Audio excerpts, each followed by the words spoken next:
Being exposed to different environments through modeling and acting. At this stage, I know when I'm used just for diversity or I'm actually being included. Has there ever been a comment or a statement that has really hurt you that's not abusive? Whoever that was behind that, fake profile picture, they wrote that, I hope you get raped. And just reading that comment, I just want to make sure I'm not doing anything, put them in a place where society or the neighbor is going to criticize them even more. So I promised myself, okay, study-wise, I have to excel 100% always. Advise that little girl that, just keep following your passion. Do absolutely everything you can do to, be good at it. Because once you have your talent, nobody can snatch that away from you, She's an international actor, model, and purpose-driven powerhouse. My friend Sadia is here to share, inform, and inspire. I think one person I have to talk about is Priyanka Chopra. I have always admired her, how empowering she has been, over the years for young women and also for South Asian women like me. It's funny because I only can speak in Hindi because the amount of Bollywood movies and TV dramas I have watched growing up. Sometimes people think just because you have been in the industry for, a decade, so maybe you don't even have to go through audition. But that's a complete lie. And God forbid, it's an arranged marriage. And, you get to see your partner on your wedding day. Oh, I can't even think about that.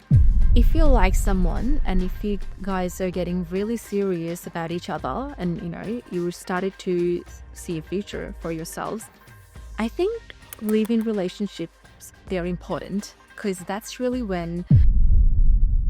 Sadia, thank you so much for making the time to have a conversation. You reminded me that it's been about a decade since we last met.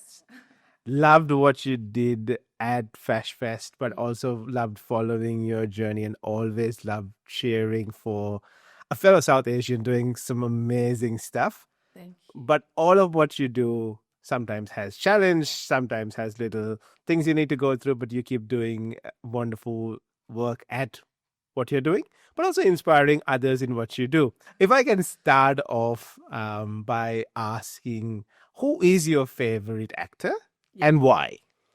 I actually have few, but I think one person I have to talk about is Priyanka Chopra. I admire her. I have always admired her. There have been several reasons. One thing, how empowering she has been, over the years for young women and also for South Asian women like me. What she has offered to the world, and not just in the media environment, just, in the global platform. She works for UNICEF and she just tries to genuinely make a positive impact in the world. And that has inspired me, over the time. So I guess, when you ask about my favorite actor or actress, I have to talk about her. Someone in the Western Hollywood film scene that you've looked up to as a young kid at all?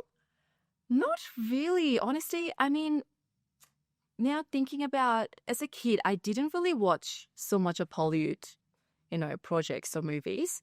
That was really, because I was born in Bangladesh, so it was really Bangladeshi films or TV dramas and a lot of Bollywood films. And I think, even though I was born in Bangladesh, so many of my work or things that I do in my present, it has some kind of Bollywood influence. It's funny because I only can speak in Hindi because the amount of Bollywood movies and TV dramas I have watched growing up. So I think that's why when we talked about favorite actor or actress, I had to talk about Priyanka Chopra because I have watched so many of her films. And Shah Rukh Khan, oh God, the heartbreak actor. Yeah, a lot of Bollywood, not so much of Hollywood. I grew up in Bangladesh for about 2.5 years.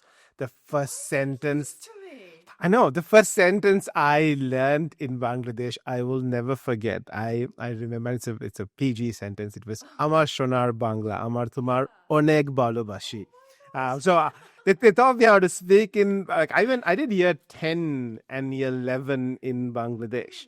No, Yeah, that was a fantastic place. A place I'd love to take the kids and show them around. Like I've traveled around like Sylhet and Chittagong and all of those things. So it's a really small world, yeah, and yeah, hence absolutely. I love this connection that we can have a chat. I love that, Yvonne. I cannot believe we have known each other for so long. This is a news to me. But well, we have to talk more maybe behind the screen because I want to know so much about what you have done. Yeah. In Bangladesh, we will talk more. I'm not going to take too much Yeah. time talking about it now, but really good to know it. Yeah. For you to get started in film and what you do, what was the influence like from your parents or from your upbringing? Huge support. Look, honestly, I think I wouldn't even have been able to do anything without my parents' support. Because as you know, I was born in Soyotpur in Bangladesh, which is a really small city. Comparing to here, say, well, Canberra is still big, but then when you compare to Sydney or Melbourne and all these happening cities, Soyotpur is, a city, small, quiet town like Canberra. Um, and because I have always loved arts, dancing, singing, acting, and it always has been in me. But pursuing these passions wasn't very common in the city that I grew up in. And, there were so many negativity, in the society because I was doing these and, my parents, they had to listen to a lot of negative comments from neighbors and the entire society really that, why they're letting me do it. Um, But still, they let me do it. They have given me the freedom to, because they believed in me and they saw that, I really loved doing what I was doing and they saw the potentials and they took me to different cities for shows, competitions. And, now as a grown up, I can see how rare that was. And I obviously didn't understand that as a kid then. But as an adult now, I understand how special that was. Not all the kids are or were getting this support from their parents. So no, I wouldn't have done anything without my parents' support. Yeah, so very blessed to have them. What's the proudest moment of your career so far? Oh, there have been few. Um, Maybe now that we talked about, my parents' support, I maybe have to talk about a little bit of upbringing as a kid. Um, Maybe I'm proud of it a little bit now. Because, we were having so much backlash from the society then. And I didn't really understand what I was doing or what my parents were doing to protect me or shelter me from those negativity. Um, but as a kid, even then, I think part of my mind knew what was happening. And I promised myself that, since my parents are giving me this freedom, letting me choose whatever I wanted to choose, I just want to make sure I'm not doing anything that gonna, put them in a place where society or the neighbors gonna criticize them even more. So I promised myself, okay, study wise, I have to excel 100% always. And I think where I was able to do so is because I passed my SSC and HSC both with highest marks. And, now looking back, thinking about it, even as a kid, how I balanced both my academic life and my work life, just because, I didn't want my parents to go through so much of the criticism they were going through then. I think, yeah, I'm quite proud of that now as an adult. And it's South Asian kid mentality, right? Like all of us, when we did something, we saw what our parents were doing, but we also saw what they were protecting us from. Absolutely. And that gave us, I think, a little more maturity than other kids our age had because we couldn't let the parents down. We knew the amount of sacrifice they were making for us. Absolutely. And I wish as a kid, then I could tell or express this to my parents because now because I'm aware of more of these, what they have gone through. And I tell them thank you. And, I tell them that I'm really grateful for everything they have done. But as a kid, you just think that's the normal. I mean, they have to do it. They're our parents. Obviously, they have to do it. But I wish, I was more aware of that. But then again, I was a kid. So, And I think that's part of growing up. Like, I only recall thanking my parents or thanking my mom and telling her for, being so grateful for everything she did after I had children. yeah. I only understand the trials and tribulations of having to go to work but still get your child for a performance at 5 o'clock on a cold Canberra evening uh, Yeah. only now. And I think it is a cycle, and I think you'll have your opportunity to be grateful for all of them. But yes, our parents did make lots and lots of sacrifices, but it gave us the maturity also to say, hey, we're not going to let them down. Absolutely. Absolutely. And, all these values that we get from them, I think end of the day, these are really the important things in life. So very grateful for that. Focusing a little bit on acting, Mhm. when you are offered a role, how do you, or what is the thought process you go through to say yes or no? That's a good question, actually, because in my experience, I have seen, if you do a project and, touch it, if that goes well, there are going to be several projects and, directors trying to work with you. But I think it's very crucial for you to pick what project you want to do. Some might just say yes to everything, and some might not. And I think I am in that some might not category. Because whenever I choose a project, I have to believe in that project. And one of the questions I will ask myself first, does the role, can I resonate with it? Can I connect with it? It's very important because if you can't connect with the role behind the screen, there is no way you're going to do it in front of the camera. If you can't convince yourself that you are that character, there is no way all these thousands of people that, they're going to be watching you, they're going to believe that, you are that character. So I think I asked myself those questions first. And also, will that play an impact in my career? Um, will that have some kind of bad impact? Like, people not going to like that. And, people might think, oh, why did Sadia do that? I do ask these critical questions, mostly about me, but also I have to think about the audience as well. Will they like me playing that character? And then I choose, okay, I'm going to say yes or no. So if it is to be a drug dealer's mom, right? So that has social stigma attached with it, but it's got lots of character reference, lots of emotion you can bring to it. Yeah. Is it something like that, or do you look much wider? No, okay, that's a very interesting question, Abon. No, look, I think part of me also want to challenge myself because I am someone who is learning, who is always trying to, look for new things to learn. And if I think, playing that character, I'm going to challenge myself and I believe in that character and I can convince all these hundreds of people out there that, I'm that character, I would say yes. But say, I don't know, I'm just trying to think of an example. Like, I think those questions going to come in first. If I think that I believe in that character, I know 100% I can make people, believe that, even though that's a negative character, I played well. Fantastic. And that shows your range as an actress. Absolutely. Absolutely. Oh, well, I try to anyway. What do people not understand about the audition process, both emotionally and personally? Okay, one thing about the audition process I have to talk about is sometimes people think just because you have been in the industry for, that many years of, okay, a decade, so maybe you don't even have to go through audition, but that's a complete lie.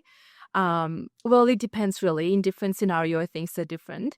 Most of the projects that I work for, or, that can be films, short films, TVC, or any kind of acting related work, we have to go through the audition process. It's nothing to do with, I have done several films or I have been in the industry for so long, so I don't have to do it. Um, And the whole audition process, it's quite vulnerable, isn't it? I mean, as an actor, I think it can be quite exhausting because you are trying to, walk into a room with full of strangers and you are trying to show a very raw side of yourself. And you can get judged on so many things that are beyond your control, like your look, my accent, and the way I talk, the way I carry myself. So I feel like it's very sensitive spot, and you can get picked, or they're gonna say no, and you don't know that. So I think it's a very sensitive area, just going through that audition process personally. And look, end of the day, even if they say no, I know we just move on. But there are times you take it personally. You ask yourself, oh, why did they say no to me? And you feel down, like you feel quite low. And I have gone through, those phases. But then again, you tell yourself, look, it's nothing to do with you sometimes. Maybe the team, they have a vision and you just don't fit their vision. That can be the look, and that can be the way you talk yourself. Talk, just the way you talk. It has nothing to do with just yourself, or it's their vision. They have a certain idea of how this character should present itself. So I guess just going through that ignorance, that can be a bit challenging. And professionally, I would say there are a lot of preparation behind the scene that you have to go through.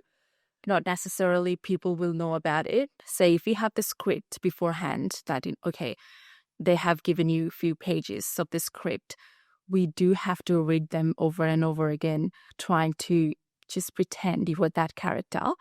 And it's a discipline, right? It just doesn't happen that okay, you were just switched on in just 1 second the moment the director said action.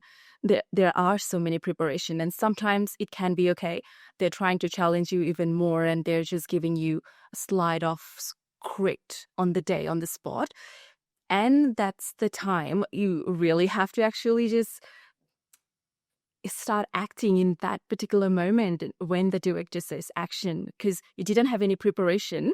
So I think it comes over the years with your experience that, how you can start playing that character very quickly, even without any preparation. And I'm still learning. I'm still, growing as I go.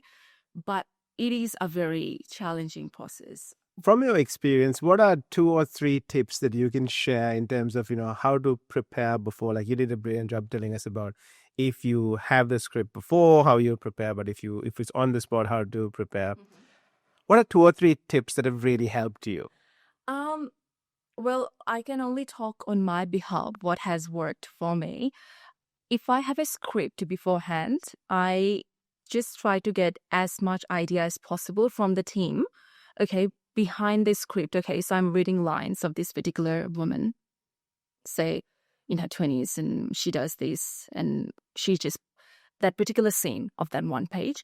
But I'm going to ask questions to the team about that woman, what's not written in that script. Okay, so what does she do? Where does she work? Is she studying? Who are the people in her family? Because these are really important to play that character. You can't just read 10 sentences from that page and trying to portray a whole new person. You have to know about her more. So I guess like those are the questions I'm going to ask the team. And if that's the scenario, if I have the script beforehand, but if I have given the script on the spot on the particular audition day, well, that's going to be a bit of challenge. But I think I am a very different person in front of the camera when I'm acting. I just have to tell myself, Sadia, you just have to go for it. You have to do it. There is no other way. Just believe in yourself and just do it. I'm going to read the lines first and just trying to come up with a pretend version of that person, because, not necessarily you're going to have time, or, the team doesn't want to answer 10 different questions from you about that woman.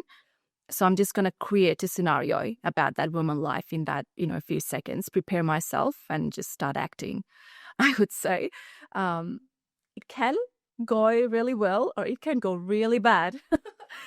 But I think you have to just wait and see to hear back from the team. What has been one of your most challenging auditions character-wise? I think my first film, the Bollywood film that I have done, Parish and Barinda, because I had to portray a negative character. And look, I think sometimes people like playing negative character, but because that was my first film, and when I thought about film growing up, I always thought, okay, the actress, I want to be an actress growing up, and the actress was always the female positive character, not the negative character. So I think just prepping for that was so hard at the start. Were you angry? No, not angry, but I was just so frustrated because I had this fairy tale in my mind about, a film or how an actress should act. And uh, I didn't think that, my first film where I have to play a negative character just trying to act really bitchy, I would say. And I'm not that person. I just like to be always, just this positive person, just smiling all the time and, try to be as happy and bubbly as possible. But just getting into that character was quite challenging. And what did you learn from it? Well, I learned that, as an actress, I have to play different characters. And it's not always a fairy tale like I always thought it would be. It can be a positive role, it can be a negative role, it could be a role that you never imagined you would portray to, and play for an audience. But you have to just learn as you go, and you can't put yourself in a shoebox and just think, okay, these are my limits, I'm not going to do anything else. You always have to challenge yourself, and I am trying, and I'm trying that every day actually. And no, I think I kind of sort of like challenging myself a bit now. And I think that's what I learned from my first film, because I think I already had the tough bit at the very start. Now, whatever, challenging things going to come my way, I'm just going to be like, okay, I mean, that's another thing. Let's give that a go and see how far we can go. You switch on to play the role. Mm-hmm. Through the role in an industry like film that tries their best to define you and the character, how do you protect your image and your sense of self?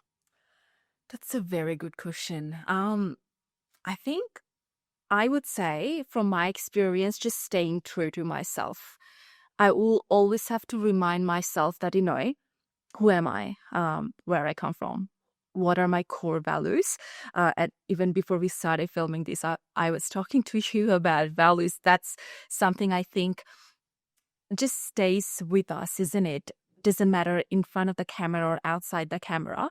So I like to be switched on about, okay, am I okay with this? Am I okay with this character? Am I okay with these people or this team? And now, obviously, over the time, I have learned how to ask questions to people if I'm not comfortable or okay with certain things. Whereas as a beginner, maybe I didn't do that. I was just telling myself I have to just go through it because they're telling me to. But I think it comes over the time and with experiences you learn when it's something you're feeling awkward about or odd. It doesn't really resonate with you. You have to ask questions about it. You have to tell them, hey, what's up with this? And, you have the right to do so. And I think that's the best way you can keep sane and by staying true to yourself. And being a young female in the industry, that's really good agency where you don't get emotionally hurt by having to do something or get upset and walk away because you don't want to do something. Where do you get that maturity? Or is there a space where some new aspiring actor can go and actually say, hey, what are 2 or 3 things I can learn? Is there a space for that, or you just go through and you learn? Look, I think you go through and learn. I mean, obviously, if you're lucky enough that you have a group of people or that you can ask these questions to, that what is right or what is wrong. But if you don't have that group of people, I guess you have to just go through the process and learn. And it's not necessarily a bad thing, but think about kids and different parents. Even though I don't have kids, I'm just talking about kids because that's the first example that I think comes to my mind. Some parents, when a kid falls, they would like to just go and help them, that, oh, my poor kid. And some parents I have seen, even in my friend circle, they're gonna let them just get up on their own and not necessarily jump in. And different people have different experiences with this thing. And one parent might think I have to help them right then and there, and one parent may think they have to learn by themselves because that's an experience. And I definitely, the second scenario, 'cause I feel, look, it's a good thing if you're learning along the way rather than somebody has already prepped you. I mean, that could be a good thing, I guess, in certain scenarios, but I definitely feel while you are in this process, you just learn so much by just being present and learn as you go. Next, we're going to move into chat about your modeling career. How do you pick to work with a particular brand? And what are some of their criteria looking like? That's actually a good question.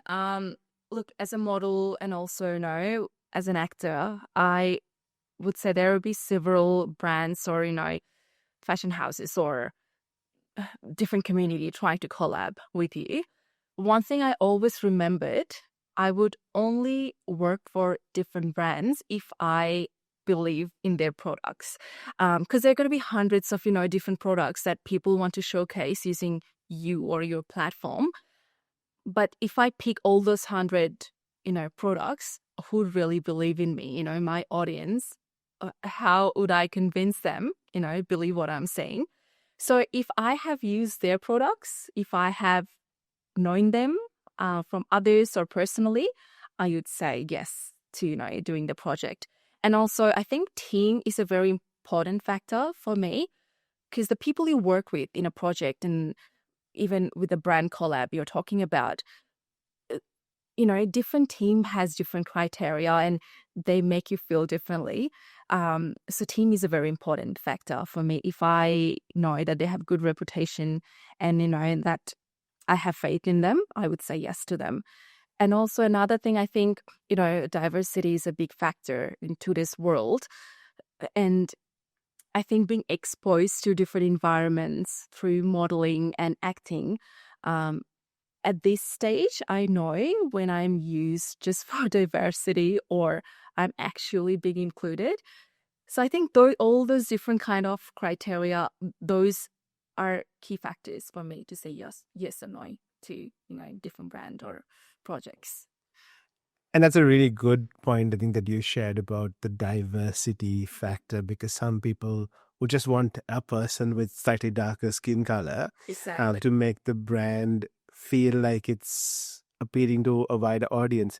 But in that moment, you lose the person. Absolutely. And I think that's why you have to ask so many questions before you say yes to a project. Because I always ask them, like, okay, so who are the, who are the other people they're doing these projects, who are in my team? And as much as I sound so annoying to the team before I say yes to a project, but I think those questions are important. You have to know before you just say yes and sign a contract. I've seen a recent campaign you've done for one of the large outlet chains, and I've seen that looking happy and vibrant. And when I know you as a person and I look at it, I'm like, yeah, she's having fun. And it translates through the camera to the person. Is that correct? Absolutely. And so, we talked about audition already, and that's something I had to go through another audition, even though the team, some of the members, they have known me. But just because they know me, it doesn't mean that, okay, all right, Sadia, we're going to cast you. I had to go through the audition process because they had to do screen test. Okay, do I fit the character? Do I fit what, I'm trying to showcase the product that, they're trying to sell for their company. Do I really look good wearing it? Am I being really my true self, and how realistic am I looking in the screen. They had to see that, and I had to see that for myself as well. And when I had to do the audition, it just felt like you said, it's just me being me, like I'm just being happy and playing with the product, and and that just felt so much like me. And I think they felt that way too and they casted me for the character. But no, absolutely, just if you're playing a character and you are 100% happy with it, or if you're doing a project and you can just connect with it so easily that other people, they can see that on the screen, and you don't have to try hard. They will just know that, okay, she's been great, she's just being herself. So now we're walking at a supermarket at one of the malls in Canberra, at one of our fine large malls in Canberra.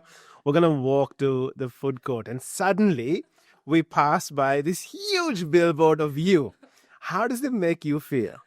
Guys, that's gonna make the little Sadia very happy, because I think growing up, like I said, I always knew I want to be part of media. I want to be part of the entertainment industry. And I think I have been actively working towards it too. And now I think, even with all my experiences and all the projects that I have done, I honestly think I have just started. I want to do so much. I am learning as I go, and I still want to do and work for so many different projects. But if I see that billboard, I think that's going to be another tick, in my list, that, okay, I mean, you're working hard, but don't just settle down, keep working hard. I think that's what I do, tell myself every time I do a project, and um, it really is. I just think, okay, that was a good one, but move on to the next one. Don't settle down. Yeah. How do you know, Sadia, what's the right way to approach modeling work? So is it going through an agency? Is it going through a casting director? How do you know what's the right price? All of those things. How has your experience guided you over the years? I think it's different for everybody. From my experience, I felt if you start with an agency in Australia, that's a really good start, because, as you know, I came from Bangladesh and I was already doing media related work there. So when I came to Australia, obviously I wanted to continue what I was doing back home, but I wasn't really sure where to start. So I joined an agency and I started doing bits and pieces of work there. And I think the more time goes and you learn, okay, if this agency is working well for me, or, should I switch to a different agency? And, there will be a point where different agents will reach out to you and you will have the choice to pick, which agent you want to go for. But that, I think, comes with work experiences. So I would say, for newbies, starting with an agency would be a good idea if they're starting in Australia, because they will source the work for you. And I think if you work, say, 5, 6, or 10 years, and if you're in this industry for this amount of time, you will have the choice and, to pick your own agent, because there will be people trying to reach, and, and you can say, okay, all right, I'll go with you. That's a different scenario. Is there a particular type of brand or product that you wouldn't work with? No, not really. I'm pretty open to, working with different range of people and companies, unless that's something I don't really feel okay with working. I can't think about a scenario right now. So I would say, no, I'm pretty open to, working with different companies. Yeah. And both international brands and local brands, they both give opportunities in different ways. Absolutely. Because coming from someone who, was raised in Bangladesh, and the Bangladeshi media is very different than Australian industry. Not in a good way or a bad way. It's just how things work there. Say for a project in Bangladesh for the films, they're going to be 300 or 400 people in a set. And sometimes you don't even know what this particular person's job is on the set, but there are so much gathering. But say in Australia, not necessarily we're going to have, 100 people on the set, even for a big project. I think people are very particular about, okay, so this is your role and this is on this only one person is dedicated to doing this job. But for different scenarios, I think I have learned over the years that I have to be just open to working with different environments and different group of people. And in a way, for Bangladeshi audience, I am working internationally because I am, living in Australia and I'm working for Australian environment. But this feels normal to me because I live in I'm an Australian citizen, so this is normal to me, but not for, I guess, the Bangladeshi audience there, right? So I'm definitely open to working more. I think broad my range and work for different countries and cities. I'm always open to working in new environment and working for new people. So yeah. What does this switch look like? Because I'm reflecting, I've lived in Bangladesh about 20 years ago, Yeah. if not longer, but I remember it very clearly because those were my formative years, right? So as a model who's worked here, when you go to do modeling work back home, what does that switch look like for you? I have to be very honest. So when I'm in Australia in my day-to-day life or even work life, I don't even have to think about what I'm wearing on that particular day, right? Because you can wear whatever you want to do or whatever you want to wear.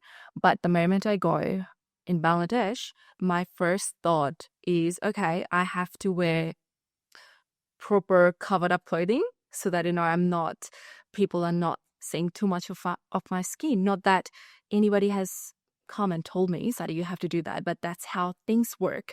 So I think automatically I have to switch myself to be a bit different than what I am in here.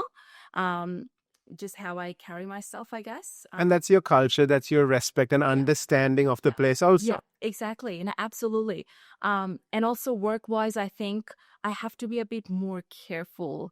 So in here, it's very good that you talked about the culture and, culture part of things, because that's really the main thing. Because my roots are from Bangladesh and there are so many traditions and cultures that I still carry, maybe back of my mind without even my knowledge, but because I was raised in Bangladesh.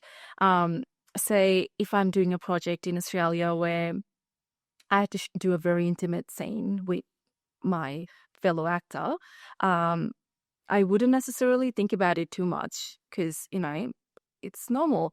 But whereas if there is a particular scene in one of the Bangladeshi project, I have to rethink about it. That, would my audience take it well, or is there going to be a controversial thing going on? So I think I have to be really switched on, more so for myself and to protect my image in Bangladesh. Not necessarily in a bad way, but I think different cultures, and they both have different pros and cons. So I'm just always being really mindful of that. That's all. And that shows intelligence, right? Because for us, for people who don't understand our cultures, it's not about the 20, 30, 40 million people that live around us. It's sometimes about our parents and their neighbors. Right? So we've got to be hyper local in some of those things. But even if we go back into modeling and say, look, if you've got to work for a brand that has a particular line of swimwear or a particular line of lingerie, then do you think about how does that translate to me then doing work in Bangladesh? So are you asking if I'm doing that, say, the Here? shoot in here? Yeah. Absolutely. Okay. Absolutely. Because, I have Australian audience in here, but I have a huge Bangladeshi audience because that's where, I was born and that's where I started my career. The moment, say, I post something on social media, I know it's there are gonna be a lot of hate comments. And, over the years, I think I have convinced myself I can't make everybody happy. So it's okay. But now it's definitely back of my mind that, okay, it's some people gonna absolutely hate it. What company I have just worked for or what contents I have just posted. And look, I'm not gonna blame them for that because now that living in Australia, I know how things work in here versus how things work in Bangladesh. And people, they are in Bangladesh, or more so in my city, say it's a very small city, I wouldn't expect them to understand, my circumstances in Australia, or they wouldn't know what life choices I'm making and why I'm making. And I'm not going to go out of my way to explain that either, because I don't think they will understand that. And that's okay. They have their set of thoughts, and they will always have their set of thoughts. And I can't change that. All I can change is what I'm doing and, my thoughts. So I'd rather work on myself than, I think, trying too hard to change their thoughts. So I know that they're not going to like it. And at the back of my mind, part of me just thinks about that for a bit, that, oh gosh, it's so much hate comments and I don't like it, but I think I just get over it after a bit. How do you deal with it though? Because it's going to come to you on Instagram and Facebook or wherever you post stuff. How do you deal with it? Do you deal with it in a way that you now, through your maturity, you've done this a couple of times, you've seen the volumes, you've seen the type of comments, you've seen the same words over and over again, you know to deal with it? Or does it still hit you for a bit? You go and do some running, dancing, whatever you need to do, and then you come back and settle. Look, I would lie if I tell that it doesn't bother me at all. It still does, but it used to bother me quite a bit before. Say, a decade back, the moment it happened, I used to just dwell on, why are they saying it? Oh my gosh, what I'm going to do? Should I delete this post? Why are they hating me so much? And, that was a huge part of how I used to think. And I think over the time, you just learn that, look, people always going to say things. It doesn't have to be good things, bad things. You don't have to necessarily do a really bad thing for them to, talk. There always going to be some people, they're going to talk. And if you keep thinking about it, you're just, causing issues and stress to yourself, because you can't change, how they're thinking or how they're going to talk about it. Now, when I see a hate comment, trust me, sometimes I just feel like I would write something so mean to you. But then again, I think you have to just, sit back and think, no, no point wasting my time and, just replying to a hate comment. I would either, block that person, or sometimes I will or write something, not in a mean way, but, just, I guess, what are you doing, with a fake profile picture being, behind that screen. I think I shouldn't be writing or making any comments, and I try 99% of the time not to do it. But I think that 1% of the time, you just want to reply that, why are you wasting your time on my profile? Nobody's, forcing you to see any of my work. But yeah, I think you just have to get over it. It's hard at the start. It's still hard time to time. But, you have some group of people, they hate you no matter what you do. And you have this group of people, they love you for who you are and they support your work. And, they really appreciate what you are posting, because who knows, for some young women back in Bangladesh, you are inspiring them without even knowing that you are doing so. So I guess I try to think a bit more about that positive bit of things, that 5% can be bad, but that 95% people, they're appreciating what you are doing, and I think that helps me move on. There are situations where people say absurd things, and you're spot on. Some of them are fake profiles, some of them just have too much time on their hands, some of them have seen you achieve, and there is jealousy there. Absolutely. Also, yes, there is the negative comments. Yes, there is the unpleasant words and all of those things. But beyond all of that very petty things, has there ever been a comment or a statement that has really hurt you that's not abusive? Hurt me? Yeah. I think I would say I would still think of that as abusive. One thing that has actually hurt me in one of these particular moments, I don't even know if I should talk about it, but so one of these actresses in Bangladesh, there was a really controversial situation going on, and she had a rape charge for against somebody else, and there was a lot of drama going on in Bangladesh. And one of the hate comments to one of my particular posts in that, crazy time frame. The guy or whoever that was behind that, fake profile picture, they wrote that, I hope you get raped. And just reading that comment, I just felt very shocked and frozen, and I didn't know how to react to that situation. Because even if you were writing app, I don't know, I can't think about anything more horror than that. I'm sure there are, but when I read that comment, I was thinking about, don't you have a mom or sister in your family? How are you writing something so horrible, coming to someone else's profile on on social media account? Nobody's forcing you to do so. I think that really, really hurt me, and I was in absolute shock. And then sometimes people make comments about my parents, and that personally really hurt me. um Such a South Asian thing, though, right? People don't want to abuse you; they want to abuse your parents. Happens a lot in Sri Lanka. I know. I just think about, like, dude, nobody's telling you to watch my things. It's just, get on with your life. Watch somebody else. Don't watch my work. But when they, talk about my parents, I think that personally really hurt me. Do not bring my parents. Do not talk about my parents. You don't know nothing about me, and you don't know nothing about my parents. Don't bring them into your chaos or whatever going on in your head. Yeah.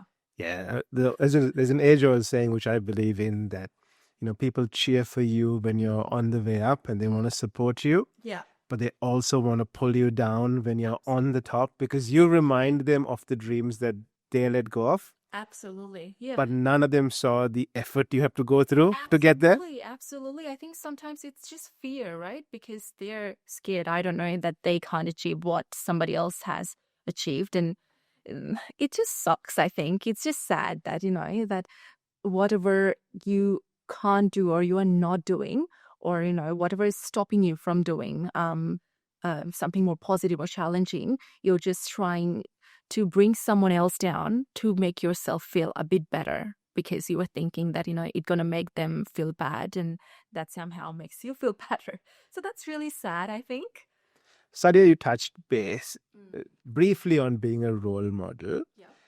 What I'm keen to understand is, if there is a young girl in Bangladesh that doesn't have the kind of support that your parents gave you to shelter you from a lot of things, and she's now done a modeling gig or two and has a social media profile. It's easy to grow profiles in our part of the world, but then when you grow a profile, you also get lots of haters and all of those coming your way. If you can give that young girl some encouragement or a tip or two on how to keep her mind clear and focused, what would you say? Look, I know, I'm not going to lie, it's going to be hard if you were trying so hard to move forward and the entire world is trying to pull you behind. It's going to be hard. I think we have to kind of accept that at first.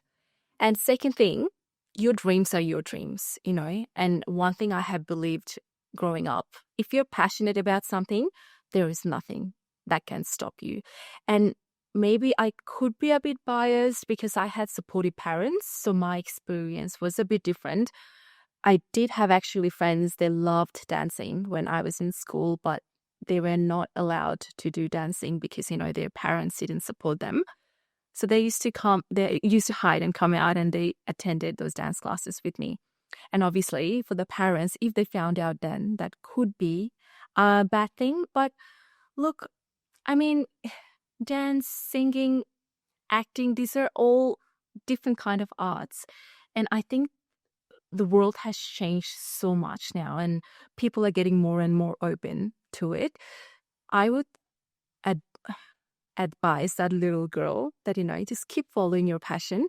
Do absolutely everything you can do to, be good at it. Because once you have your talent, nobody can snatch that away from you, Nobody can snatch your identity and your skill, your set of talents. These are the very important things that just going to stay with you, and, that just makes you who you are. So I guess just be good at what you are good at, and what you are doing and what you're passionate about, and future is a mystery, and just leave everything for the future, because once you're good at it, things will find you. You don't have to go find them. Next, I want to chat about the role dance has had in your life. Can you tell me about the importance of dance in your life, both from an emotional point of view and a physical point of view? Absolutely. Talking about dance, I have to talk about my very first stage performance was when I was 4.5, closer to 5 years old. So that's when I really started dancing. Dancing has been part of me for as long as I can remember, honestly. I used to teach in a Bollywood dance school here in Australia as well. Not for money or anything, just, purely out of love. We do lots of South Asian things out of love. Absolutely. Just teaching kids and adults, because I used to take different classes, one for adults and one for kids. Just seeing how happy they used to be and the pure joy you were spreading. That was that feeling I can't even explain in words. But then life got busy, and I had to stop teaching. But I'm still dancing, but I do dance for a hobby. Honestly, it has helped me so much throughout my life as an actor, because dance is all about expressing yourself. You express, and you're not just with your hands or legs, with your facial expression. And as an actor, that's a very important thing. And I would give credit to dancing. That's where I really learned how to express and show different emotion, and happiness, sadness, or anger. It came from dance. I feel genuinely free when I'm dancing. So it doesn't matter how busy life gets. I try to take some time. Can be just say one night a week in the evening class. I'm just gonna go somewhere with my friends and do a dance class. Um, I think it's a positive experience for me. Other than just 2 days before I sprained my ankle, I was talking about it, dancing. There are some negative experience, but not always. No, I do love dancing so much. It has helped me throughout the way to be fit, but also just expressing myself as a model and also as an actor. Dance is a physically taxing thing to do. Yeah.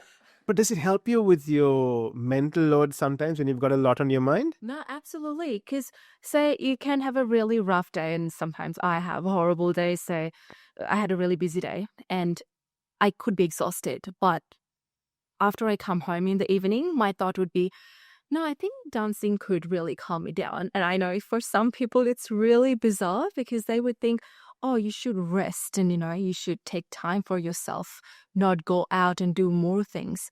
But dance really helps me to calm down and, just settle down.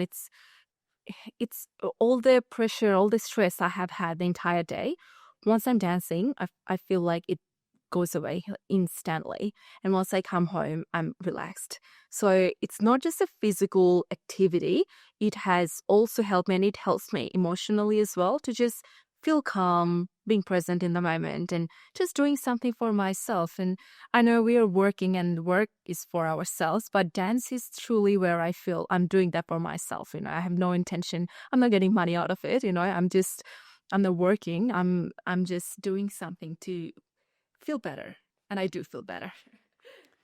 I'm going to touch on something a little different, which is you loved dance as a 4-year-old. You loved modeling, acting, all of that growing up, right? Somehow part of that has become career. How do you balance this love for what you do with the commercial aspect of it? Look, I honestly never thought about these arts as, work, or, that's a job for me, or that's something I have to do to earn money. You said it so nicely, because that's what I have done. That's all I have known growing up. And I did it out of pure passion. And I knew that's what I want to do when I grow up. And that's why my parents supported me, because they also knew that's what I want to do. So I was on a mission, I would say, that, okay, I am doing all this to prep myself. That's something I want to do professionally when I grow up. And now, as an adult and as a professional, when I am doing it, it does not feel like a work to me. It honestly feels like I'm doing something that I love. And I think that's a huge thing when you do something to earn money and you hate, and when you're doing something you love and you're also earning money. That's I would say that's a bonus, because no one is making you do it, and you are not pushing yourself to do it. You just love it, and you are getting paid for it as well. It can't get any better. So yeah, I think I didn't really have to differentiate. Okay, I'm doing that as a kid and now I'm earning money out of it. This is what I'm good at, and I'm doing what I love, and I think getting paid for it is a bonus to me. That's how I like to think about it. In my eyes, the role of a model has changed over the last 10, 15, 20 years. We have had a little more diversity both in ethnicity and size and color and shape and all of those things. But some truths are still there.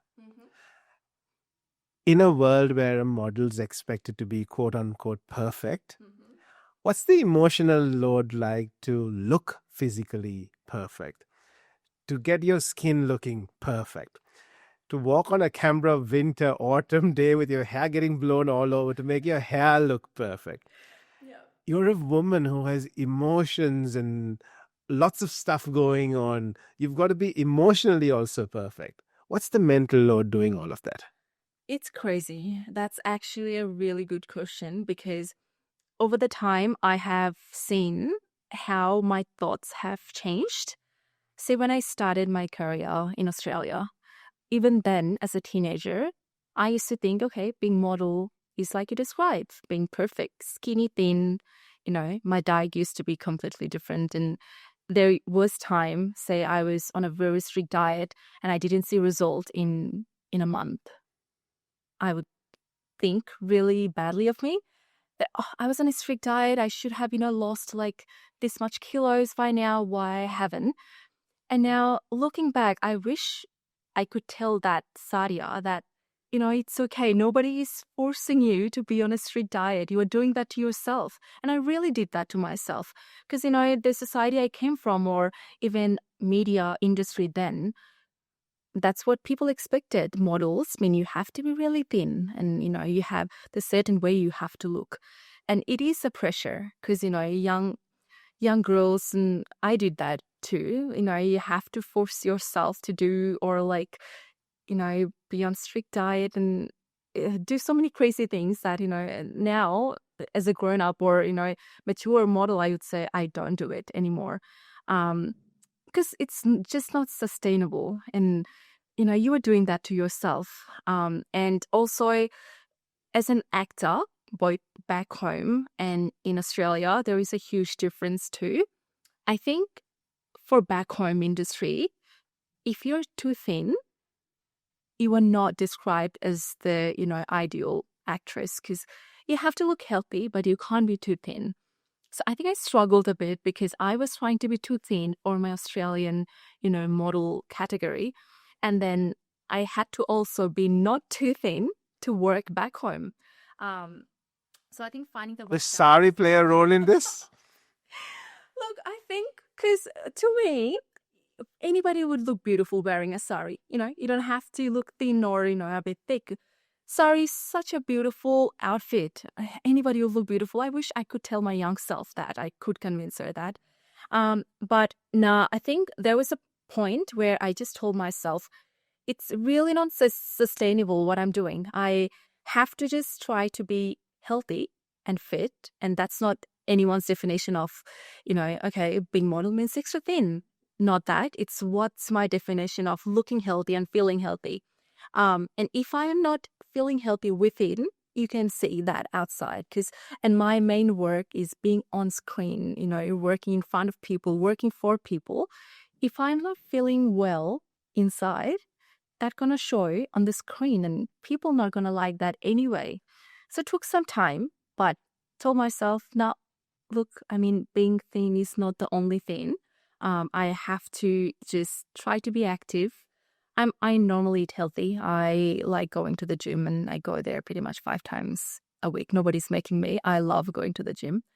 So, just living a healthy lifestyle and it's okay, People, they want to work with you, they will work with you. It's really our idea of, okay, they will only work with me if I am extra thin because I'm a model. No, I don't think it works that way anymore. It's 2025. So many different kind of people from different background, people with different shapes, they are coming forward to work in the industry. And I think that's a really positive change. And I wish we saw this change way back when I started. But look, I mean, it started late, but it is happening. So it makes me really happy just seeing that. Part of what you do is also your personal brand. How do you look at your building your personal brand outside your modeling or acting work? So in your day-to-day life, whether it's social media, whether it's gym, whether it's what you eat, whether it's what you dance, how do you look at building this personal brand for yourself? Look, I always said I try to focus on being truly true to myself, because this is something nobody can take away from me. I know I'm a model, sometimes I'm an actor, sometimes, but who am I on a day-to-day basis? Say, like you said, going to the gym, dancing for fun, and hanging out with friends. That's the real Sadia. And even though my friends know about my work side of things, when we are going out and doing things, we try. I think over the time they have also learned about me, what I like to do and what I don't like to do. So we don't really prioritize my work side of things so much when I'm outside. I just forget about everything and just focus on being myself. And also, to be honest, when I'm working for a project or like doing modeling or acting, I think part of me is always there. Maybe if other than me playing a certain role that I have to portray myself in a completely different way. Maybe that's a different scenario, but other than that, there is always a part of me that's there. So I guess just staying true to myself, it helps to be genuine because then people can see that too. Yeah. In terms of your health and your well-being that you spoke about in terms of diets and what you've got to look like and be like, what are some of those, like you said, I think the gym part of it was really important because no one really talks about strength and conditioning that much. You talk about looking thin, and you can achieve that doing different things. Yeah. What are some of the myths that I think young girls need to be aware of when it comes to looking your best? Look, I think firstly we have to forget about the shape. Okay, big thin is perfect. We have to somehow. I wish I had a reset button and I could press for everybody, all the young girls. They're going through what I have gone through. Their idea of looking like a model. I wish I could change that completely because once you feel you are well, you are healthy, you are fit, that's really what you showcase to other people, the other companies or the products or the brands that you are working for. They will look at you and end of the day, they will decide, okay, you are the perfect, um, character or, person for their job anyway. So you don't have to go out of your way to be extra thin to showcase as that person. I always liked working out, nothing to do with, look thinner or losing weight, because I have always prioritized being strong. And I think that's why I go to the gym and I like lifting and, doing, I think, with extra bit of weights workout that other people may not enjoy, but I do enjoy that.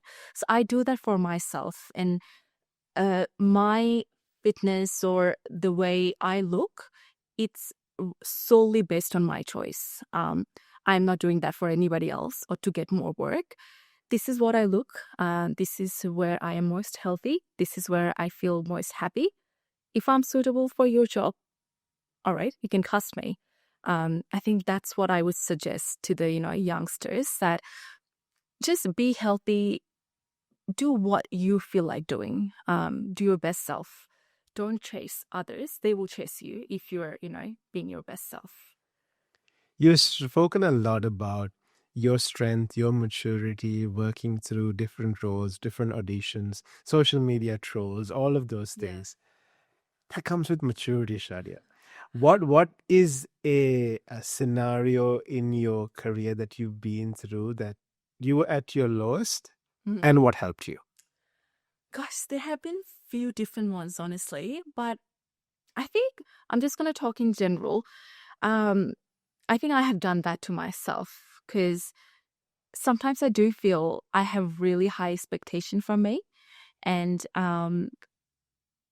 it's just because growing up when I did all the comps and my parents used to take me to different cities, um, I have always won, like touch wood. I'm not trying to talk up myself, but I have always won as a kid.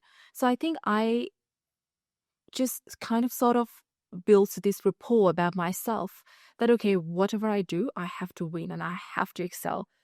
So as a grown up, where I had to, take part, say, in certain comp, or that can be pageants or, just in comp in general, if I didn't win, oh gosh, they're gonna put me, that would have, because I have gone through that. I know like how low I felt in those situations. And knowing me, I know maybe it will still put me in those, low positions of my life if I don't excel how I expected me to excel. Um, yeah. If I'm, say, doing a pageant, I have to win. And even though I'm, say, I don't know, in top 3, I'm not going to like that. I have always been that way. If I'm taking part in a comp, I have to win. And if I didn't win, it's going to make me feel really sad for a very long time. And I gone through this phase of being just sad and I don't want to talk to anyone and, like, don't call me, don't message me. But I think I have definitely have gone better over the years.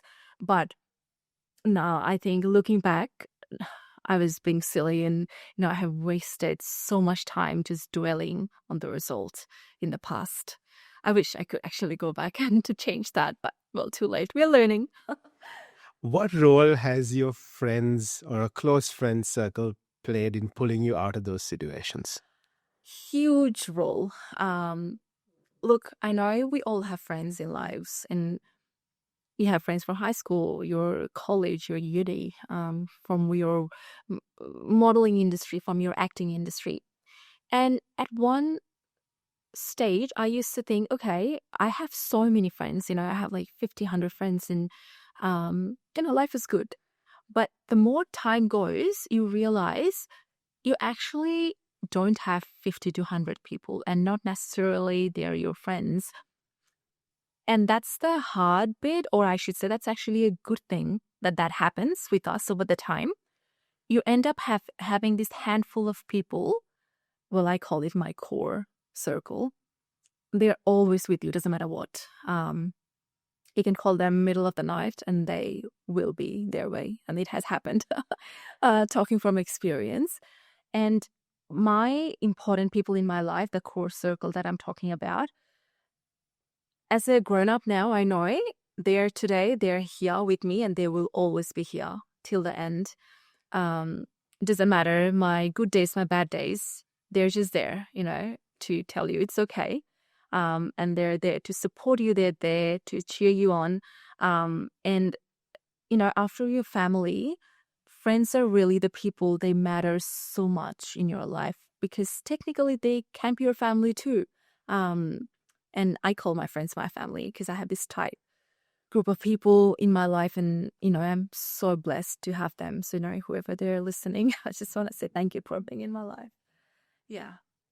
What will your parents who supported you through the formative years think of you today?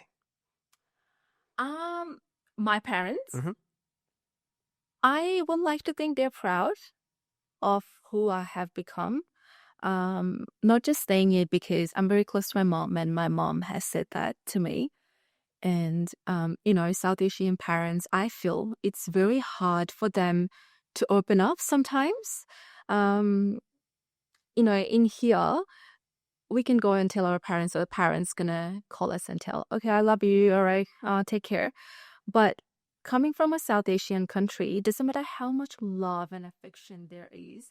Saying I love you is not a thing, isn't it? I don't know, maybe you're gonna... You'll get extra sugar in your tea, but the I love you might be a little more less forthcoming. Yes. No, it's not a thing there, Hmm? isn't it? You get more rice? Yeah. Or I made your favorite curry. Correct. Yeah, but they're not gonna tell I love you because that's not really a thing. That's not how it works there. So it's really hard, I think, for South Asian parents. I have seen that from my experience to just tell their children, "I'm very proud of you." It's not a thing. That's not how they talk. But my mom has done that actually, and I think that was very emotional both for herself and for me because you know this is not something we're used to. And maybe it for the Australian audience, it's going to be a really bizarre thing, like how you're not used to that because this is not how they talk or express themselves. They showing their love, act of service, not with words. But nah, my parents, I think the more I get older, I have gotten more and more close with them. I have always been very close with my mom, but I think over the years, I have gotten really close with my dad, and he started sharing things and, expressing himself more. And he talks about my work life, and he's like, "Oh, that's really good." And, the thumbs up from brown dads. He gives me those thumbs up still. But I think I can understand that what he's meaning by saying something super simple, but I know that he's trying to say he's proud and he's happy. I'm still the only brown dad that sits at my child's swimming classes that gives her a thumbs up. But No, you're not. it's a thing we've grown up doing. But do you still seek to please your parents? I know I do. Oh, oh gosh, that's a really interesting question. I don't think so. Um, no, look, I think now I have to actually give this bit of information. I have studied in completely different than what I am actually doing for my work. I studied IT. And I honestly think now I did that not that anybody told me to, not that my parents asked me to do it. I wanted to do it to challenge myself and also make my parents happy, I guess. Because you are trying to prove yourself constantly as a brown kid, I would say. And on top of that, if you're in media as a girl, there's so many things the society would have to talk about you, in this small society anyway, back home. So I think I wanted to do something that's prove that, that I can do more than just entertainment industry related work. So not that I thought about it too much, but I think I picked IT to make my parents happy now that you asked me, and to make, I guess, or prove myself that, I can do more than just, I can do more than modeling and more than acting. But no, I don't think I do anything else to please my parents anymore. Not that I'm saying I did IT to please them. Gosh, my parents are going to be so mad when they're going to hear it. Um, but no, I don't think. I think they have always given me the freedom to be myself, be who I am. And my upbringing was very different. They have always told, both me and my brother, choose what you want to do. Ask yourselves, are you going to be happy if you make that decision? They have given us the freedom to make important, big decisions for our own lives. Very, very grateful for that. But yeah, I think we never really had to actively do anything to make them happy. And it's coming from a very privileged side of life, I think, as a brown kid, I would say. What is that one value that your parents gave you that you hold closest to your heart? Don't try to please everybody. My parents, they're very sweet people. They're always, you know, they're so nice to everybody. And that's just being genuine. I have seen my parents just going out of their way to help others. And that's something I learned from them, even as a little girl. Sometime, well, I come from a middle class family. When I grew up in a middle class family as a kid, and we well, as a kid, I thought I was living a wealthy life, because I never really, now as a grown up, I think, oh, as a kid, that lifestyle was, what a middle life was the right word for it. Not very, coming from a rich background, a kid would live. But my parents have helped others, giving so much money, even when, necessarily they didn't have to do it. And that came from pure kindness and, just genuinely being nice to others, not to please anybody. So I guess I learned I have to be kind to others without trying too hard to please them. You're being who you are, being kind, but also that's helping somebody else. I think that's the core thing that I learned from my parents. As a woman in a fast moving career, with lots of eyes judging you, with lots of eyes cheering for you, how do you define true love? True love. Wow, that's actually something that I think I have a different definition comparing to my friends or my close friends in my life. I have seen friends just chasing, rushing to, find a partner to just settle down. I have always had this belief in me that, love, you can't just rush, to get it. It's not a thing that you're going to, run behind it and you're going to find it. It happens when it's the right time. So that's the very first thing I want to clarify. Just because everybody else is settling down, either being in a relationship or getting married or having family, doesn't mean, okay, so the next person you're going to be dating is the love of your life or that's your true love just because you are rushing. So I think we had to take a pause and tell ourselves, okay, what are we really after? If it is true love, it's something that you have to feel, To me, love is when you feel peace and you feel still. And, if there's someone who actually understands you, listens to you, hears you without even you having to explain everything to them, having or finding that partner is very important. So to me, love happens when it happens. It is important because you need, to me, I would say anyway, you need someone in your life to, that you can share how was your day, you can share your life with. You can just talk about anything and everything. And, sometimes you may not even have to talk about anything. And, you just know that they will be there. They are there for you. That's the love, or that's the definition of love that I think that, you're supposed to feel when you have a partner or when you found your true love. Until that happens, don't just rush yourself. That's what I would say to others. And that's what I always told myself. I'm not rushing to find true love.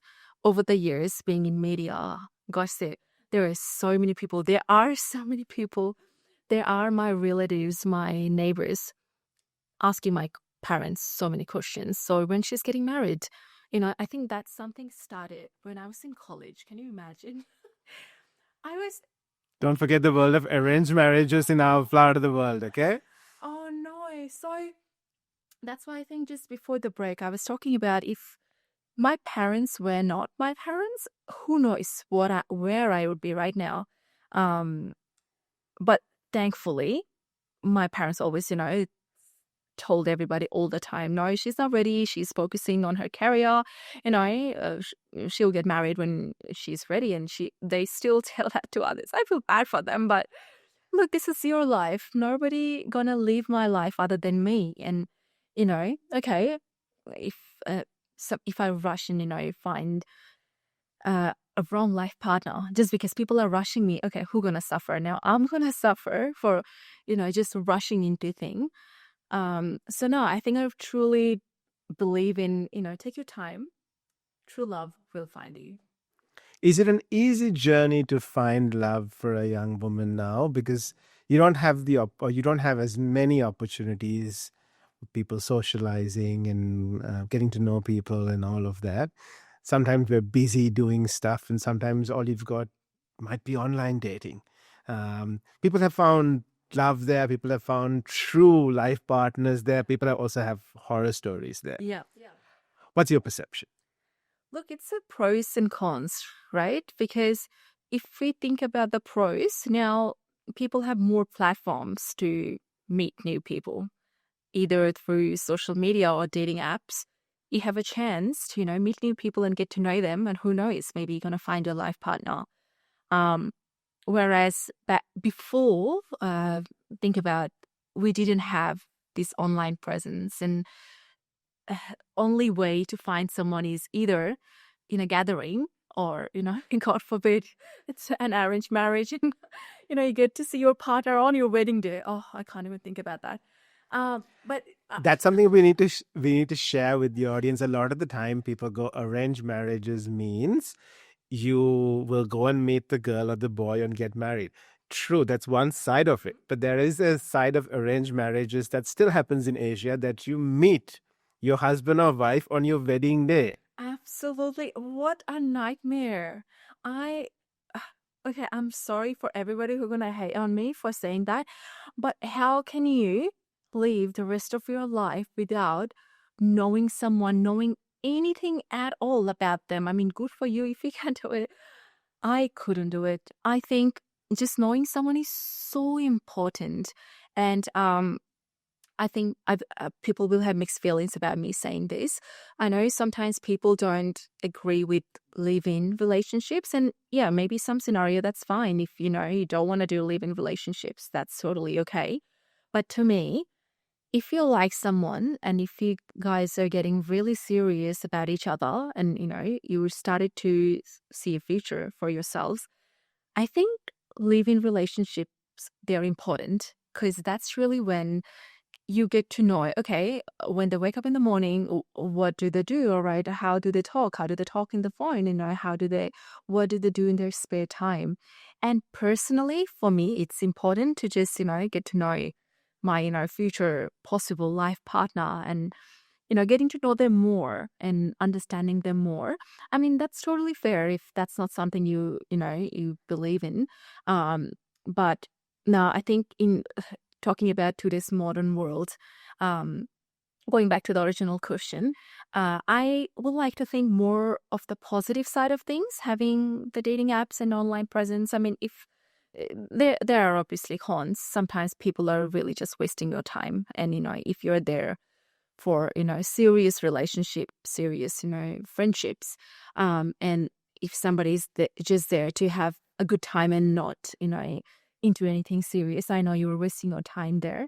But I guess it's a battle and you have to look at both pros and cons and decide for yourself really what you want. What is your perception broadly of family, raising a family, having that tribe of yours? Look, I was always told that I always had this motherly instinct, and I think I do believe that. I always wanted to be a mom, so I know that, I will have my family, and um, whenever I see kids, my first instinct is to just go run to them and play with them, and I always have been that way. You're not gonna believe, one of the first things when my brother um, picked me up from airport when I came to Australia. I was 17.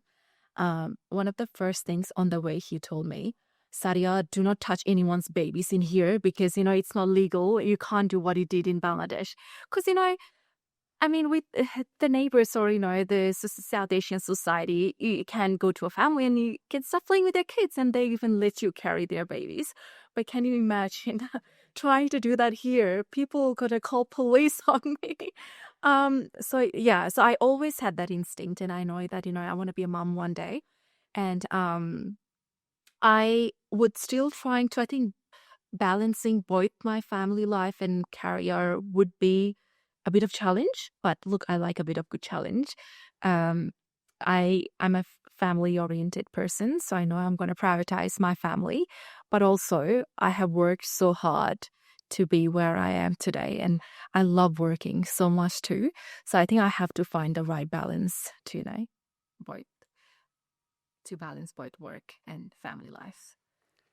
Do you think of a biological clock that keeps ticking, and do you have a timeline in your mind? Does that trouble you at all? Look, I mean, honestly, at this stage, even if you don't want to think about it, people would make you think about it. And coming from a South Asian background, it doesn't help because there's constantly people asking you about, okay, you're getting old, Thank you for letting me know that I'm getting old. Yeah. I'm just talking for myself. 'Cause Yeah. there's always people, they're asking you questions, and it's hard to just answer over and over and over again. And I think I'm really at that point of my life where I just smile and I just, say something funny, and they obviously lose their shit, and you just have to keep it light and be like, yeah, I mean who cares, you just say something so random to your relative, and they then call your parents, and then they're gonna complain to your parents about, oh, Sadia doesn't take things seriously, she's not still thinking about family, and when you're gonna let her get married and stuff. And my parents, being the sweetest people they are, they're like, no, I mean, look, she's gonna do it when it's the right time, and that's fine. And I think that bothers the people they're complaining about my biological clock. But now, I mean, look, things are very different and modern now, and people are getting pregnant and they're having kids and babies even in their later 40s, and that happened in my own family. One of my aunties who is in her mid 40s, I mean, obviously there were challenges, but she had her first child when she was in her mid 40s.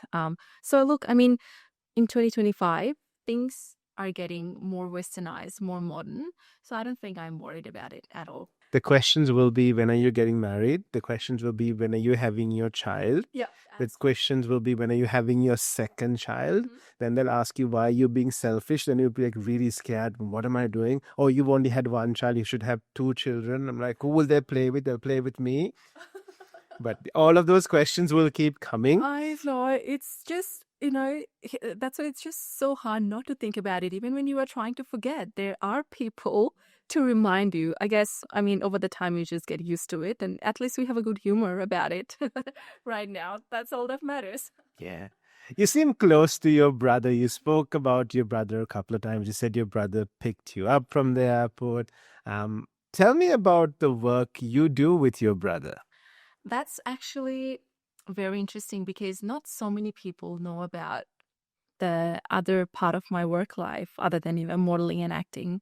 So I work as a support coordinator for my brother's company.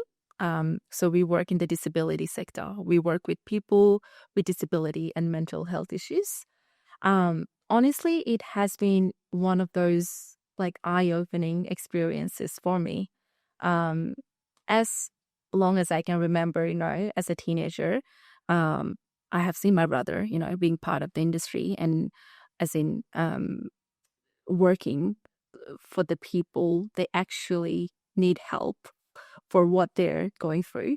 And I kind of sort of think that's what inspired me to learn so much about life, even, being a teenager then. And that motivated me that, okay, I mean, I want to be, part of this world as well. My sister-in-law, she has had a spinal cord injury. I have seen my brother, how he has and he cares for her. And I also helped out, and I help out wherever I can. So, like from my own family also, I think I have the experience of being part of this side of life that I didn't even think, or, didn't even expect that could exist. Sometimes I think being part of the entertainment industry, we forget that, there are real problems, real issues. People are going through real health, issues. We sometimes think about, very superficial things, and not necessarily I would say that's our fault. It's just how the entertainment industry work, right? Because we have to prioritize our appearance and, how we look on that particular day. How is my hair looking? How is my skin looking. But when we work for this sector or this industry and so many people with disability and mental health issues and their families, and you are trying to support them wherever you can support them, you think or you question yourself what truly matters in life. Is it really being in the spotlight or, just helping in whichever way you can to make someone's life better? And now, as I think as a grown up, that has really shaped the way I think about life or, um, just purpose, I guess. Whereas as a teenager, when I saw my brother, being part of this, um, in disability sector, I just thought, oh, this is what he does for work. And I didn't really know how much he cares about this community to just help out others. Even now, his business, Touchwood, is growing so much, and he never does any active promotion for his company either. It really has been the word of mouth, and people, talk about or refer other people to his company. And from my background, when I talk about, you were doing well for yourself and maybe you should actively promote your company, he just talks about, no, I mean, what's the point? I mean, it's going well for us. And, he doesn't really care about promoting his company name or his name out there. He just cares about the work he's doing and the impact he's making. I think that's what I learned from him, or the work I do as well. That, sometimes it's just about the compassion, the kindness, and, the genuine impact you are making on someone else's life. It's not just about, look good in front of the camera and, being a model, an actor. There are real people, going through challenges every day when they wake up and, and they push through, and they are the really one who inspire me to, I guess, keep going. And, whenever I'm having a bad day for something super duper minor, I remind myself this is nothing comparing to people having real life issues. So yeah, like I said, eye-opening experience for me. And that perspective is very important because sometimes you're upset about how we look or what someone said. I'm like, yeah, people have Absolutely. bigger things in life. Absolutely. And this is what keeps you grounded, isn't it? You sometimes, not that intentionally, sometimes people are giving you compliments for your work, and you just start to think, oh, I'm doing well for myself, I'm doing well work-wise.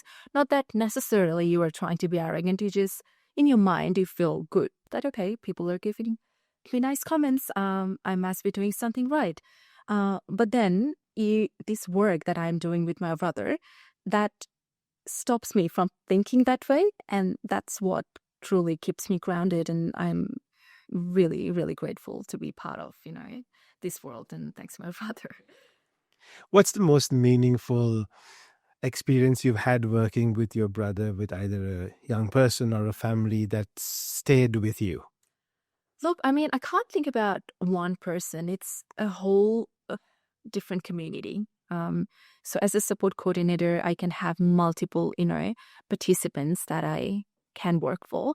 And when I talk about the NDIS participants, it's not just them. You work with their family. And sometimes maybe the participant, they are not able to speak for themselves. So they don't even know, okay, how we can help them. And you are working closely with the family to make some kind of impact in the participant's life. So our role is to connect as much support as possible, and connect support providers into their lives so that they can help them achieve their goals. And I think this is something you feel good about yourself in a way that, okay, you are helping them maybe in a very minor way, but you are actively trying to help them to make their lives better and to help them achieve their goals. So I think not just one participant, just the work itself that makes me or that motivates me to do more and more so that I can help more people like every day when I'm working. In a world where sometimes men get a bad rap, Sometimes there are movies that come out that say, oh, yeah, Snow White's not talking about a man being a stalker and something. But you've seen a good side of that. You've seen your father having structure and taking care of the family. You're inspired by the good work your brother does. How important is it for a young girl growing up to have strong male models in her life? So important, so important. I will talk about a few different side of male, dominant world as well. But from my experience, because my dad was in military, he's really the person who taught me about discipline. Uh, they were taking me to all these creative side of things, right? They were taking me to shows and competitions, and outside my school, this is where I was at with them. But one thing dad always told me, if you're good at your study, nobody, can really say bad things about you, because those are your artwork and your extracurricular things that you are doing other than your study. So be good at your study. And this is something he didn't say just, every day. I don't even know how I have this vivid memory of just us or him saying this thing to me, and I was a kid, but somehow it stayed with me. He was always very particular about timing, school, exam, classes, and um, what should I do, how, when should I do it. So I think main side of my discipline I learned from him, which has shaped my life, or helped me be where I am today. And then I learned the compassion and kindness side of things from my brother as a teenager. Teenage days can be good or bad in so many ways, depending on, the people you're involved with or the people in your lives. Touch wood, I think. Oh, well, I would like to think that way anyway, that most of my friends, in my teenage days, and my family members and my brother played a very important role to shape, the way I think about things. Very grateful, for having these lessons from both my dad and my brother, that honestly now I use them on a day-to-day basis without even thinking about it. Kind of sort of skill sets, but I'm not thinking about them. They're just there within me. They're like values. So, yeah, very grateful for both my brother and dad. What's the one thing you want to tell your brother and dad that you haven't told them so far? Maybe I should just start by saying I love them. I love my brother. I love my dad. These are something that, growing up, I didn't really express to them. Um, Yesterday was Eid, actually. So I had dinner with my family yesterday. And on Eid, one thing my brother always does, he hugs and he kisses my head as if like I'm the young Sadia. And every time it happens, it just feels like, oh, I'm the 10 years old Sadia again, not, the adult I am now. So I think the way we express love, it's different than a modern Australian family. So I don't usually tell them I love them. That's what I want to say, that I love them, and thank you for giving me all the lessons and values that I adopt from them. That has shaped my life in so many different ways, good ways. And without having to see them doing things they were doing and me learning, who knows where I will be today. If you had to sit down with a 10-year-old Sadia, Yeah. the type that your brother kisses on the head, that little girl that, loved having parents around her and grew up, and have a conversation with her about your journey, the successes and the pain, what will you tell her? Gosh, I would say so much. But I think one thing I want to tell her, that she's enough. You are enough. You don't have to try too hard to please the world. I think that's the one thing I really, really want to say. And I also want to say, I guess, that, with the time we learn so much, and, with experience and time, now I know there are going to be so many people walking into your lives, and they're going to walk away. And that's totally okay. The young Sadia, she always used to stress about, losing friendships or relationships and, why that has happened, why, that didn't happen. I would tell her it's okay. People don't always have to stay when they walk into your life, and just let them go. And I guess don't dwell on, past or regrets too much. And that's something I have done, or sometimes I still do, but definitely had to work hard, to just overcome that. But I would tell the 10 years old Sadia that, it's okay if you fail. You're going to learn so much from that particular lesson. And they're going to help you, shape your future. So don't dwell on, regrets at all, why I couldn't achieve that. It's okay. Just take that as a positive lesson. Yeah, that's what I would say. If in the next 5 years you had to write a story about yourself, Yeah. what would that story look like? Keep learning. I see myself actually doing what I'm doing. I feel like in the industry that I am in, it's just so hard to predict what's in the corner. So I can't really plan so much. But we talked about family a bit. I think honestly, in next 5 years, I do see myself having a family. But who knows? Again, future is mystery. I see myself working as hard as I'm working, going to the gym, dancing for fun, eating healthy, living an active lifestyle. But just, learning as I go. I think we have so much to learn, and I think life is honestly very short to learn so much. So I want to learn every day. I want to learn new things. I want to learn new skills. I want to travel so much. I love traveling. Doing all the things that make me happy. Not try too hard to, please others. Just, being or staying true to myself.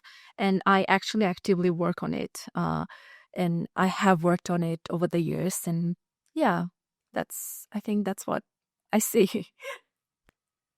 How do you work on your happiness? It's hard.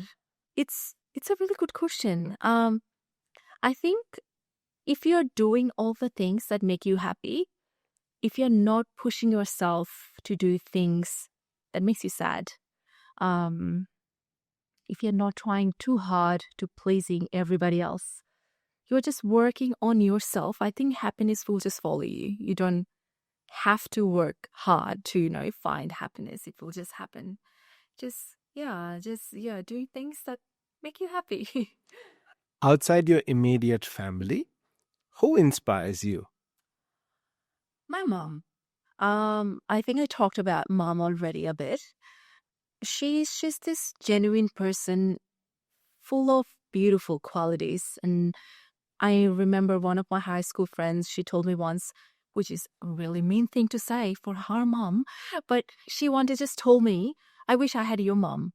And now I think about, even though, her mom would have been really hurt hearing that, I think it just came from a kid's point of view that her mom is just, so nice and beautiful and kind. And, she has given me all this freedom and to do everything that I do, even to this day. Just her beautiful self. As a kid, my friend, obviously, she just made that random comment. But yeah, I mean, I can't think about anybody who doesn't like my mom. And I know that everybody loves their mom, but my mom is really my role model. She has guided me throughout the way, and I learned so much from her. She doesn't even know, I think, that all the values that she has given me. So definitely, she is my role model.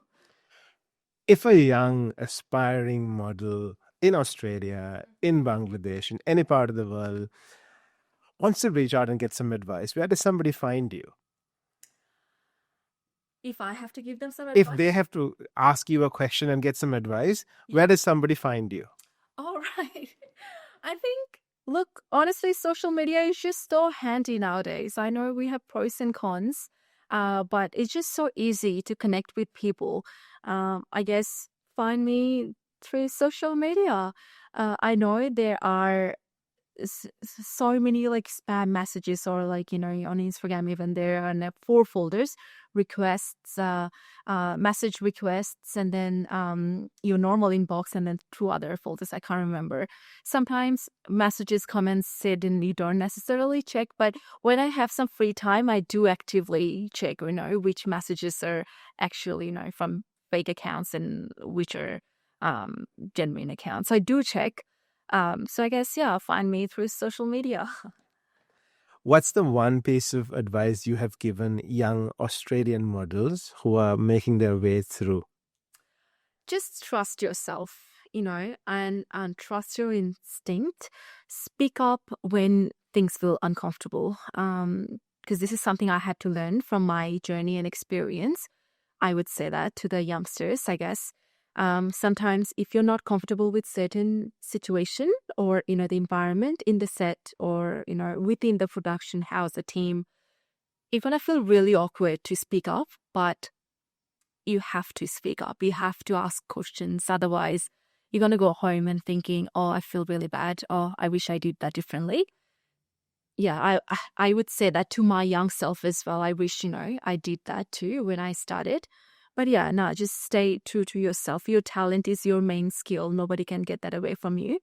And yeah, just be true to yourself.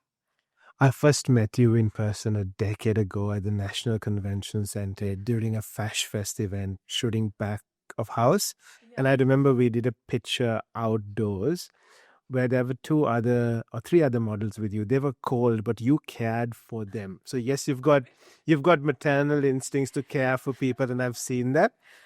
I've seen your journey over a long time. We'll always be cheering for you. We'll always be supporting you. We might not always have the time to always catch up, although we'll catch up and have a coffee about Bangladesh sometime soon. But take good care of yourself, and thank you again for making time. Thank you so much, everyone, for having me. It was brilliant. I had a good time. Thank you so much. Thank you. Thank you. A massive thank you to Crown Plaza Canberra for hosting this episode of the podcast. If you are looking for really nice accommodation in close proximity to Canberra CBD, or if you want well-appointed meeting spaces, check out Crown Plaza Canberra. Thank you again.